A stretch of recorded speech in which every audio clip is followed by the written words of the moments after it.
ইসরায়েলের বিরুদ্ধে গণহত্যা ও মানবাধিকার বিরোধী অপরাধের অভিযোগ নিয়ে যুক্তরাষ্ট্রের দ্বিমত।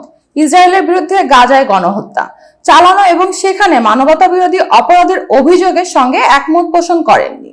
যুক্তরাষ্ট্র গতকাল বৃহস্পতিবার বলেছে, ইসরায়েলের বিরুদ্ধে জাতিসংঘের বিশেষ কমিটি ও হিউম্যান রাইটস ওয়াচের এসব অভিযোগের সঙ্গে দেশটি একমত নয়।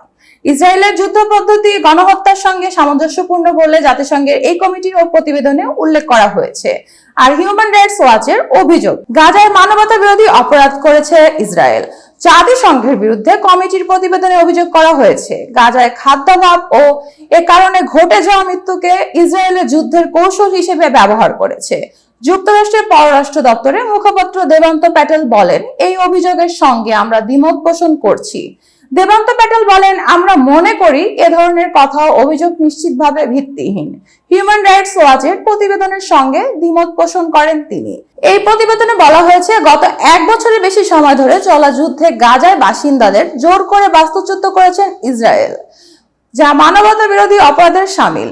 বেদান্ত আরো বলেন, কোন এলাকায় নির্দিষ্ট সামরিক অভিযানের সময় সেখানকার নাগরিকদের এলাকা খালি করতে বলা একেবারেই সংহতিপূর্ণ ও গ্রহণযোগ্য। আমরা নির্দিষ্টভাবে বাধ্যতামূলক কোনো বাস্তুচ্যুতির ঘটনা দেখিনি। এতক্ষণ বার্তা বৈঠকের সাথে থাকার জন্য ধন্যবাদ। নতুন নতুন তথ্য ও সংবাদ পেতে বার্তা বৈঠকের ইউটিউব চ্যানেল ও ফেসবুক পেজের সাথেই থাকুন।